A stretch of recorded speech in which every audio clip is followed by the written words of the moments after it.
Bonjour. Tant que l'humanité sera vivante sur Terre, on verra ici ou là, même dans les périodes fastes, quand la richesse matérielle est énorme, que le monde est en paix, on verra l'Esprit Saint attirer certains hommes vers l'absolu, et certaines femmes d'ailleurs. C'est une chose qu'on appelle en général, quand on n'est pas chrétien, la prémotion divine, c'est-à-dire une attraction venant du Saint-Esprit qui en fait nous attire vers plus grand, plus haut, vers ce qu'on appelle le sacré. La certitude qu'il y a une vie après la mort, que cette vie a un sens. Évidemment, quand on découvre Jésus-Christ, on s'aperçoit qu'en réalité, ceci est appelé dans l'Écriture l'aiguillon. C'est un texte de saint Paul qui le dit au moment de sa conversion. C'est raconté dans les Actes des Apôtres, chapitre 26, verset 14, quand il tombe par terre, alors qu'il est parti vers Damas pour persécuter les chrétiens, qu'il voit cette grande lumière, dont il voit aussi l'âme intérieure, c'est le Christ. Eh bien, voilà ce que le Christ lui dit. « Saoul, Saoul, pourquoi me persécutes-tu ? Il est dur pour toi de regimber contre l'aiguillon, c'est-à-dire de résister contre cette attraction, cette espèce d'angoisse sourde qui semble te dire que la vérité est là, dans l'évangile que j'ai prêché. » Cette prémotion divine, quand on découvre le Christ, et saint Paul l'a découverte, elle se transforme alors en une vie spirituelle intense, totale, au point que saint Paul était prêt à parcourir le monde, et s'il le fallait, il aurait donné sa vie pour que ses frères juifs soient sauvés, quitte à être séparés de Dieu pour l'éternité. Ça allait jusque-là. Ça veut dire que son amour pour Dieu était si fort que l'amour pour lui-même disparaissait. L'aiguillon se transforme alors dans une grâce qu'on appelle la grâce actuelle, c'est-à-dire on sait qui nous attire, on sait que c'est le Christ, et ce qui était avant aveugle, qui nous attirait comme une prémotion divine, c'est-à-dire avant même qu'on sache qui nous attirait, devient la grâce vivante actuelle de Dieu. L'histoire que je voudrais raconter ici se passe et commence en l'année 1046 où naquit saint Étienne de Muret. Année 1046, il était encore enfant, mais il eut le temps, durant son âge adulte, de voir à quel point l'Église catholique de son temps était dégradée, décadente, à un point tel que jamais au cours de l'histoire, je crois, on n'a vu pire. Nous, on connaît un petit peu la dégradation de l'Église au XVIe siècle avec les papes de Rome, des papes qui étaient de grands artistes, un peu comme des princes de la Renaissance. Mais on a oublié, fort heureusement, ce qui s'est passé à cette époque-là. Avant la réforme de Grégoire VII, le pape Saint Grégoire VII, que Étienne de Muret d'ailleurs vécut, alors qu'il était déjà adulte depuis longtemps, qu'il avait environ 40 ans. Eh bien, malgré la décadence au point qu'on croyait que l'Église catholique ne survivrait pas en Occident, la prémotion divine, suivie de la grâce actuelle, l'attira pour se donner entièrement à Dieu. Et, je dirais, malgré les scandales qu'il vit de ses yeux, un clergé dégradé, des évêques qui achetaient leurs charges à prix d'argent, des évêques et même des papes qui, quelquefois, se servaient de leurs charges pour attirer dans leur lit les plus belles jeunes filles ou parfois des jeunes garçons. Eh bien, malgré cela, il fut attiré vers Dieu et il trouva sa place pour trouver Dieu dans la vie monastique. Alors d'abord, les sources de sa vie, elles sont très fragiles, ça a été étudié. On a sa biographie écrite par un de ses disciples qui s'appelle Étienne de Lysiaque. On a aussi une vie racontée par son disciple préféré, qui le connut, qui s'appelle Hugues de Lacerta. Mais en réalité, les études critiques ont été faites sur toutes ces sources qui finalement ne font que se recopier l'une l'autre, montrent des contradictions de date, des difficultés qui fait que son enfance, semble être en partie légendaire. Peut-être y a-t-il quelqu'un qui a écrit quelque chose et ensuite on n'a fait que répéter les choses. Donc je me contenterai, puisque je n'ai pas moyen de vérifier, de raconter ce qu'il est dit de lui. Et puis, peu importe après tout, ce qui compte, c'est le cheminement spirituel qu'il va connaître à partir de l'âge de 12 ans. D'abord, sa naissance, donc à cette époque, qui est en profonde dégradation. Nous sommes en pleine période de ce qu'on appelle le féodalisme. Il naît d'un seigneur, le vicomte de Thiers, en Auvergne, donc au centre de la France, et donc étant d'une famille noble, ses parents ayant des terres, ayant des serfs à leur service, peuvent lui offrir les meilleures études. Il faut savoir qu'à cette époque-là, souvent, Il y a les nobles, qui sont des descendants des anciens mérovingiens, des anciens carolingiens, qui sont de familles souvent issues des tribus franques qui ont conquis l'Empire romain. Et puis, les nobles possèdent des paysans sur leurs terres, qui sont souvent les descendants des anciens gallo-romains. Donc, depuis plusieurs siècles, depuis la chute de l'Empire romain, à peu près 500 ans auparavant, eh bien, on voit la France qui s'est établie comme cela. Il y a des statuts qui sont véritablement glorieux à cette époque-là.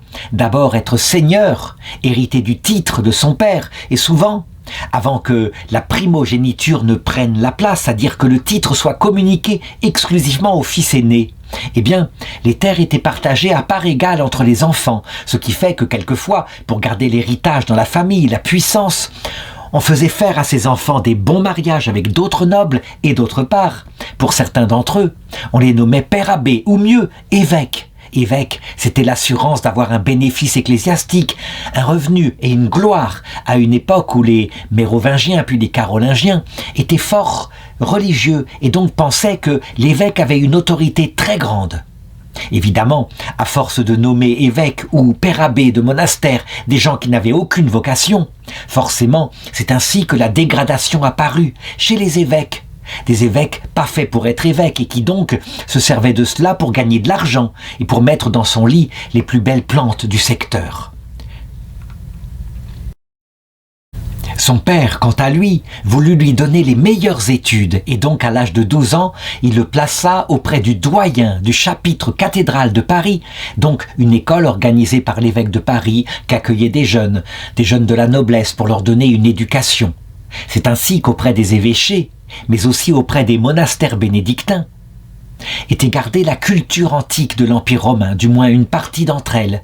On apprenait à lire, on apprenait principalement à lire des commentaires de la Bible, des commentaires qui venaient souvent de Saint Grégoire le Grand, un pape du Moyen-Âge, ou encore de Saint Augustin, qui avait été écrit en latin. Et puis quelquefois des commentaires écrits en grec, mais traduits en latin, qui emplissaient les bibliothèques. Il faut imaginer les bibliothèques de ces chapitres cathédrales comme étant remplies de petits livres, de livres écrits à la main, parce que recopiés lettre après lettre. Évidemment, lorsque Charlemagne était arrivé au pouvoir, qu'il avait inventé une lettre minuscule qui permettait d'écrire beaucoup plus vite, le nombre de livres avait un peu augmenté. Mais quand je dis qu'il avait augmenté, ça veut dire que là, au chapitre de Paris, il y avait peut-être 200, 300 livres. Lorsqu'à un moment donné, le doyen du chapitre de Paris fut nommé en Italie pour devenir évêque de Bénévent, alors, Étienne le suivit tout simplement. Il avait pris avec lui cet enfant qu'il aimait beaucoup, qui lui paraissait très pieux, très calme, très intelligent. Et donc, il alla en Italie. Ce n'était pas un problème de langue. À l'époque, on parlait à peu près partout dans l'Europe un latin déjà dégradé, mais tout de même quelque chose qui ressemblait au latin. Ce fut pour lui un voyage fort intéressant. On le fit visiter par exemple les reliques de Saint Nicolas, le fameux évêque de Smyrne, qui était en Italie, qui avait été ramené sans doute par des croisés. Et là, on dit qu'Étienne tomba malade un certain temps, mais fut soigné par l'archevêque en particulier, qui proposa à son père de le garder auprès de lui pour assurer la suite de son éducation, et son père accepta. Et c'est ainsi que dans les 12 années qui suivirent, jusqu'à ses 24 ans en 1070, il apprit auprès de cet archevêque qui, de fait, était pieux. Oui, c'était un homme pieux. Ça arrivait, il y avait des archevêques qui n'avaient pas eu ce poste à prix d'argent. Il apprit la piété. Il apprit aussi le sens du sacré et la grandeur de se donner à Dieu. Il étudia de tout son cœur et lorsqu'il arriva en 1070 à l'âge de 24 ans, l'archevêque lui proposa évidemment de l'ordonner parce qu'il avait l'âge requis. Et lui, déjà, très humblement, voyant peut-être ce qu'étaient les prêtres autour de lui, qui quelquefois, avec leur autorité apostolique, étaient pleins de vanité, brillaient, pontifiaient, il accepta d'être ordonné, mais uniquement diacre. Diacre, c'est un ordre majeur qui signifie le serviteur. Être serviteur, c'est évidemment être le plus bas dans la hiérarchie et donc ne pas pouvoir s'enorgueillir d'une telle ordination. Saint François d'Assise, presque disons un peu moins de 2 siècles plus tard, de la même façon refusera l'ordination sacerdotale et se contentera de l'ordination diaconale, pour la même raison, très exactement. Quel était le contexte à cette époque, alors qu'il atteignait cet âge de 24 ans, vers 1070 ? Eh bien, je l'ai dit, une grande décadence dans l'Église, mais il y avait partout des gens qui en étaient conscients.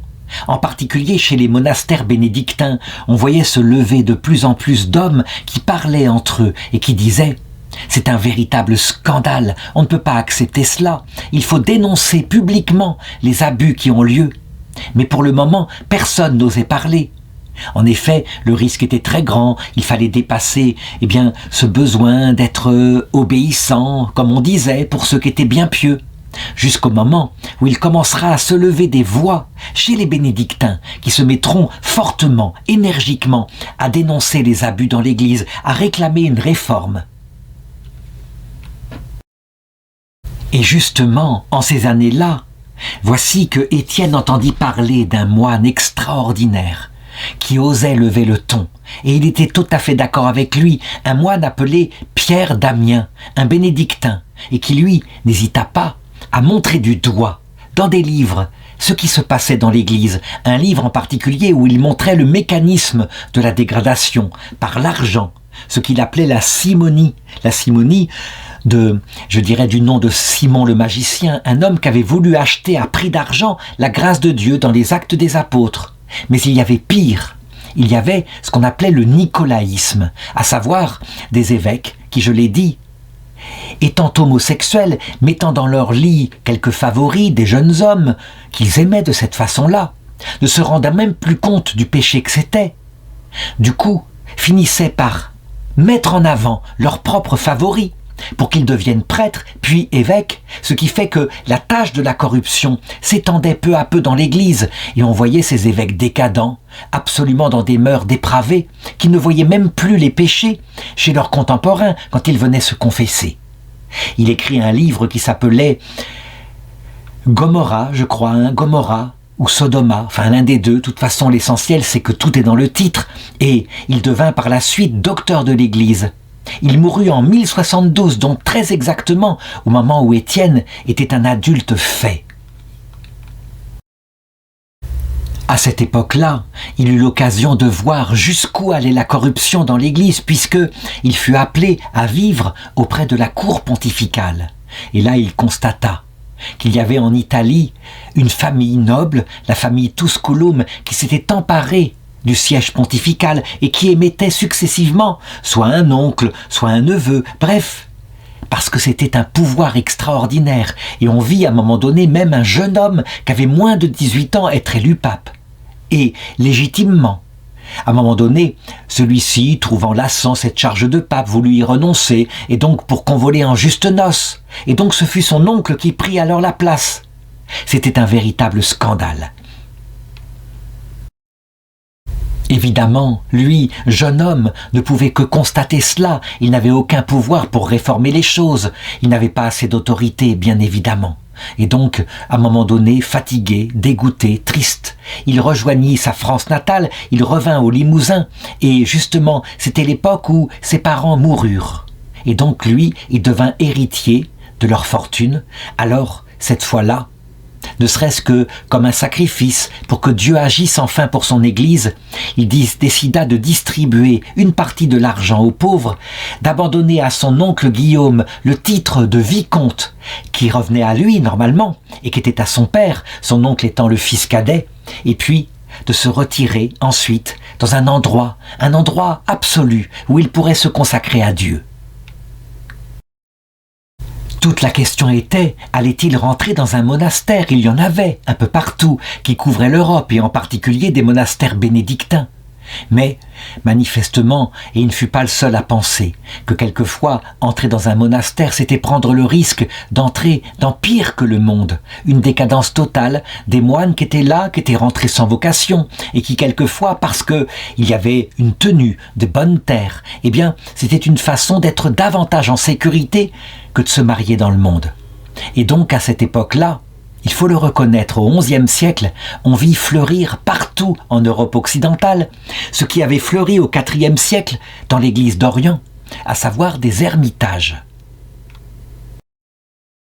Et donc, parce qu'il voulait l'absolu, et évidemment, n'importe quel moine bénédictin expérimenté lui aurait déconseillé de le faire, mais parce qu'il voulait l'absolu, et peut-être parce qu'il s'était formé, qu'il avait lu les Pères du désert, dont les manuscrits étaient arrivés en Europe par Saint Cassien, eh bien, il décida de se faire ermite dans une forêt autour de Limoges, donc située, encore une fois, au centre de la France. Manifestement, il ne partit pas sans rien et sans expérience, ne serait-ce que parce qu'il avait vu, en Calabre, l'exemple de plusieurs ermites qui, eux, étaient fervents, et donc c'est de la même façon qu'il se comporta. Toute la question est de savoir, est-ce qu'il voulait se séparer complètement du monde? Et là, ce n'est pas compliqué. Il y a en France des endroits absolument déserts. Si on veut se retirer sans jamais être trouvé, il y a moyen. Ou est-ce qu'il voulut simplement se retirer à un endroit avec l'espoir que peut-être le rejoindraient des disciples? Peut-être. Eh bien, je ne peux pas dire, je ne suis pas dans sa tête, mais toujours est-il que dans ce centre de la France, évidemment, qui était très peuplé à cette époque-là, avec beaucoup d'agriculteurs, il est évident que la nouvelle se répandit très vite que dans la forêt, il y avait un ermite qui s'était installé, et que cet ermite était jeune, mais qu'il était fervent. En effet, il pratiquait les conseils évangéliques reçus de l'expérience des moines d'Orient. D'abord, une grande ascèse, une grande pauvreté. Il le savait. Il ne fallait pas vivre dans le luxe, ne serait-ce que pour tenir son corps, pour que son âme ne s'étende pas sur la terre, tout simplement, pour que le feu qui brûlait dans son âme, cet aiguillon, reste élevé vers le ciel. Et surtout, par réaction, une réaction qui se comprend très bien, qui fut la même que celle de saint François d'Assise, peut-être 2 siècles plus tard. Il mit comme essence de sa vie monastique une pauvreté totale, vraiment. Quand je dis une pauvreté, je parle d'une pauvreté matérielle, mais aussi une pauvreté spirituelle. Chercher tout sauf ce qui pourrait lui apporter de la gloire, ce qui pourrait faire qu'on l'appelle pour devenir prêtre, ou encore pire, pour devenir évêque. Non, lui était là, je dirais, il vivait dans des vêtements absolument pauvres, il marchait pieds nus, et surtout au niveau des études, parce que quand on est ermite, évidemment, on ne peut pas se contenter de prier, comme le firent certains moines au début, avant qu'ils ne soient expérimentés. Lorsqu'il étudiait la parole de Dieu, c'était l'Évangile tout nu qu'il lisait, et qu'il relisait, et qu'il méditait. Pour lui, pas question d'écrire quoi que ce soit, ni même ses mémoires, et donc simplement, il vécut comme cela quelques années. Sa règle se résumerait à cette phrase, l'Évangile, tout l'Évangile, rien que l'Évangile. Et puis évidemment, forcément, avec une vie si sainte, avec cette bonté qui faisait que quand des gens le rencontraient, des paysans des alentours, il était plein d'humilité, plein de charité pour eux. On lui apportait des dons, il les acceptait humblement, remerciant, donnant sa bénédiction. Eh bien, peu à peu, des jeunes hommes de la région, assoiffés d'absolu, ayant peur de se consacrer à Dieu tout seuls, sans expérience, finirent par s'approcher de lui, avec la peur évidemment qu'il ne les rejette pour garder sa vie solitaire. Mais lui, tout au contraire, parce qu'il était un moine de l'Évangile et pas un moine bouddhiste, eh bien il décida de les accueillir s'ils le voulaient bien. Et au début, eh bien simplement, il leur demanda de se construire un peu plus loin, autour de lui, autour de sa cellule dans la forêt, une petite cellule semblable à la sienne, et puis il les recevrait de temps en temps pour leur donner des conseils.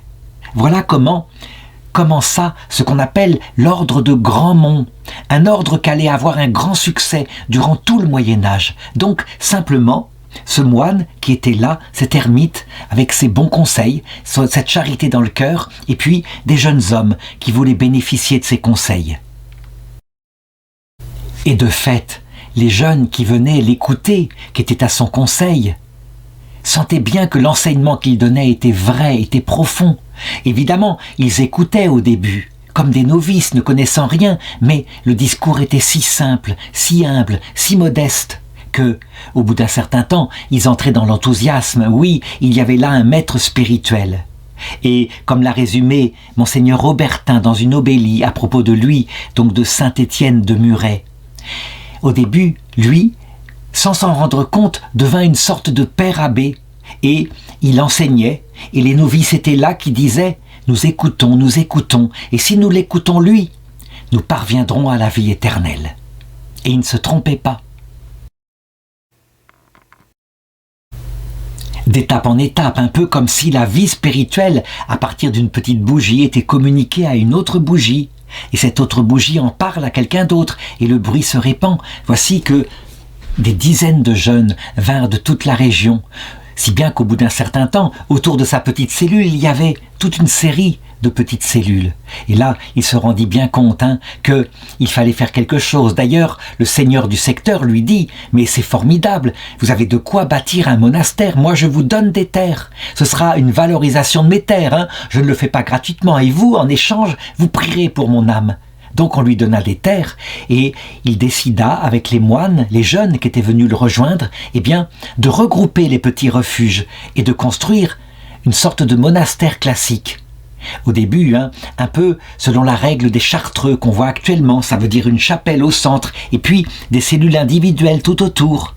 Et puis, au fur et à mesure que les moines devenaient plus nombreux, que certains étaient des travailleurs, ce qu'on appelle des frères convers, qui n'étaient pas cultivés, mais qui savaient se servir de leurs mains, on finit par construire une église en dur, des cellules en dur, un vrai monastère organisé. Il fallait être pratique, il fallait aussi qu'il y ait une source d'eau, et puis des champs débroussaillés aux alentours pour pouvoir cultiver.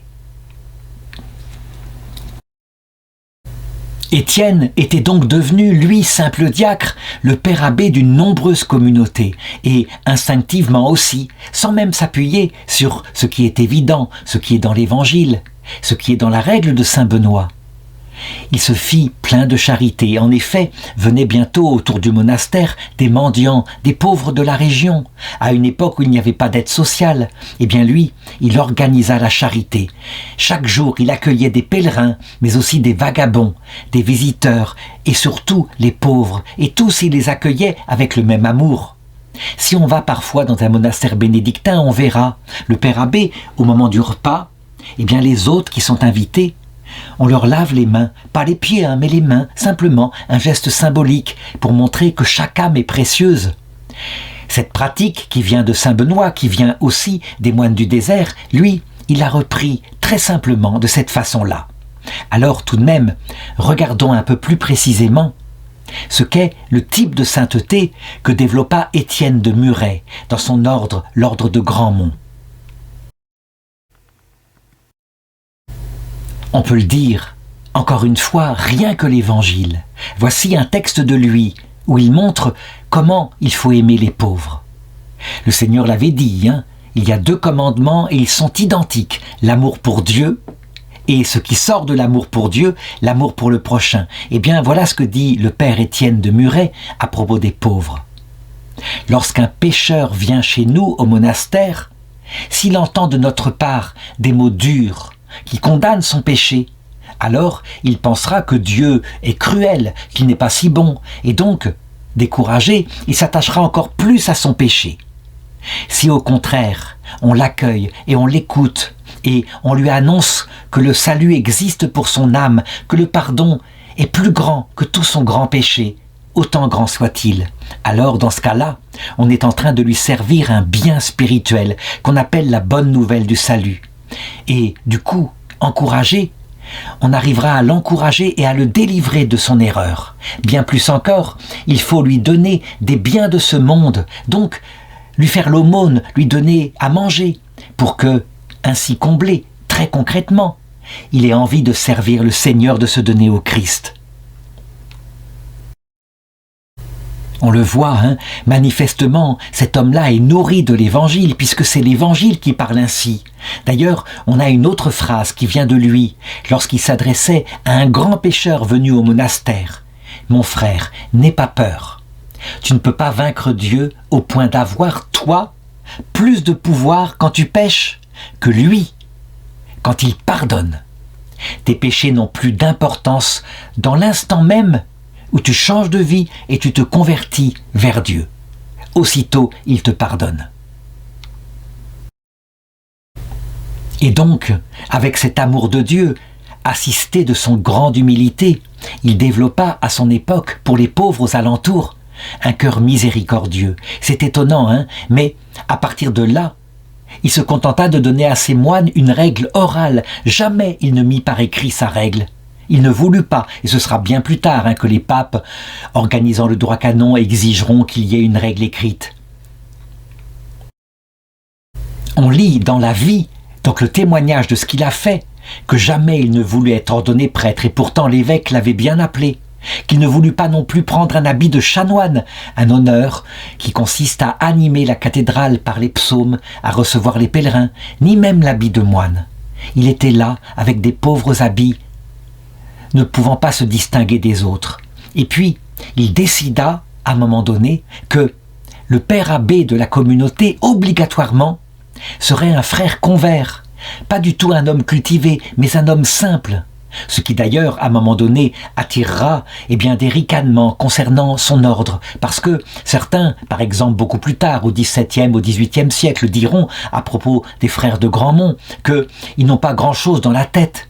Et c'est vrai, très simple, occupés à travailler et à vivre l'Évangile, donc méprisés par le monde. Mais, curieusement, lui, à son époque, quand il instaura cette règle, elle attira énormément de monde. Mais, à certaines époques, parce qu'elle était moins portée par quelqu'un qui la vivait avec ferveur de l'intérieur et intelligence, la règle finira par se dégrader. C'est comme cela, c'est comme ça que naissent les ordres et ensuite qu'ils meurent au bout d'un certain temps. Le monastère était donc très pauvre. Il acceptait des dons que pouvaient faire les gens, mais il travaillait aussi de leurs mains. Il cultivait quelques légumes pour subsister. Et comme je l'ai dit, il n'y avait pas de règles, il n'y avait pas de clôture. Et pourtant, la forêt leur servait de clôture loin du monde. Il vécut ainsi simplement et curieusement. La fécondité fut immense. Des maisons furent fondées. Il dut essaimer tellement il y avait de moines qui rentraient. Il ne sollicita même pas du Vatican une reconnaissance de sa règle, si bien qu'elle ne fut reconnue que bien après sa mort, 30 ans après sa mort, par le pape Adrien IV en 1156, et puis par le pape Alexandre III en 1071, confirmée par le pape Clément III en 1189. Tout simplement parce que il n'avait pas fait de demande, il n'avait pas écrit de constitution, rien du tout, et ce seraient ses successeurs qui feraient cela. Pourtant, cela n'empêcha pas l'ordre de se développer de manière extraordinaire, puisque au XIIIe siècle, on comptait 160 monastères en Europe, 1200 moines. Donc, évidemment, c'était devenu un ordre cénobitique, il n'y avait plus d'ermites, c'était en communauté et on se servait de l'expérience des anciens, ce qui est tout à fait normal. Voilà, l'aventure était lancée, et d'ailleurs à cette époque-là, d'autres aventures analogues naquèrent, comme par exemple les cisterciens, mais aussi les chartreux, on peut le dire, c'est l'époque, ce 11e, 12e siècle, c'est l'époque des monastères contemplatifs, vraiment. Et puis ensuite viendront les ordres mendiants avec les franciscains, les dominicains, bref, d'autres formes de vie monastique. Mais là, pour le moment, c'est vraiment la contemplation. On n'envisage pas des moines, si ce n'est donner à l'oraison du cœur, au chant de l'office, etc. Cet ordre, son aventure durera 600 ans. Il ne disparaîtra qu'en 1765 à cause de la décadence dont j'ai parlé, à une époque qui était beaucoup plus cultivée, tout le monde savait lire et écrire, et du coup, les moines de Grandmont, ceux qui restaient là, étaient considérés vraiment comme des pauvres moines, alors qu'en réalité, s'ils avaient vécu de la grâce de leur fondateur, ils auraient été simplement des pauvres de Dieu, et non pas pris pour des idiots. En réalité, du côté de l'Orient, du côté de l'Église orthodoxe, il y aura même une spiritualité qui dira paraître idiot aux yeux du monde, ne pas paraître cultivé, alors qu'on l'est profondément. Donc il faut pour cela qu'il y ait un père abbé qui, lui, choisit cette forme de pauvreté parce qu'on est très intelligent, qu'on connaît le Christ. Certains moines en Orient se faisaient folles en Christ, fous devant le monde, se faisant passer pour fous par choix, histoire d'être méprisés du monde. Là, en l'occurrence, quand le roi Louis XV supprima les dernières maisons de l'ordre de Gramont, c'est parce que, vraiment, on les considérait comme peu illuminés.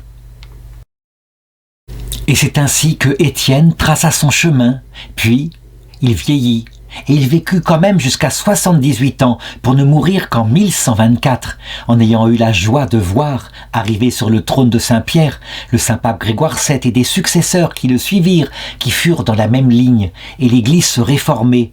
Il n'assista pas de ses yeux au grand renouveau qu'allait sortir par la suite, au XIIIe, au XIVe siècle, renouveau puissant qu'allait couvrir la France de cathédrales gothiques et qui se terminerait malheureusement à cause du cœur de l'homme dans de l'orgueil. Mais tout de même, il y avait déjà ce renouveau.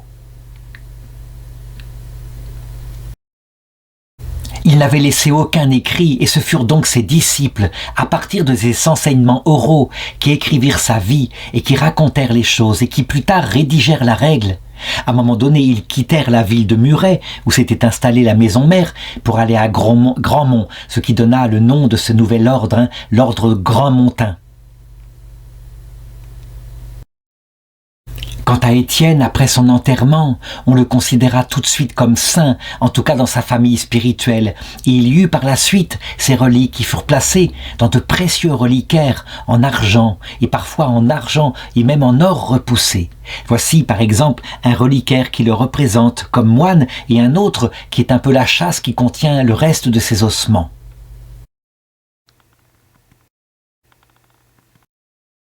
Il avait tellement marqué son époque, même s'il n'avait pas le charisme de poésie comme saint François d'Assise, par son extraordinaire pauvreté, sa simplicité, qu'il ne fallut attendre que 60 ans pour qu'il soit canonisé par le pape Clément III, ce qui est extrêmement rapide pour l'époque.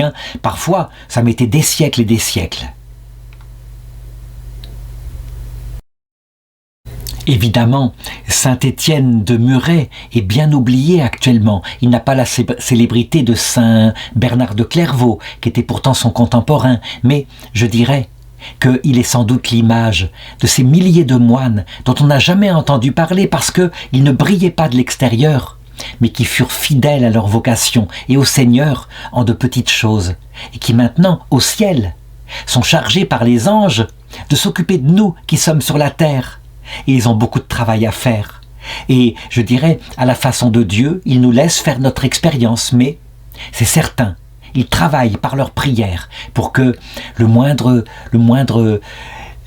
épreuves puissent nous façonner le cœur avec une certaine purification, des épreuves pas si dures que celles qu'ils vécurent à leur époque, de manière à ce que la Vierge Marie, peu à peu, prenne de plus en plus de part dans notre sanctification.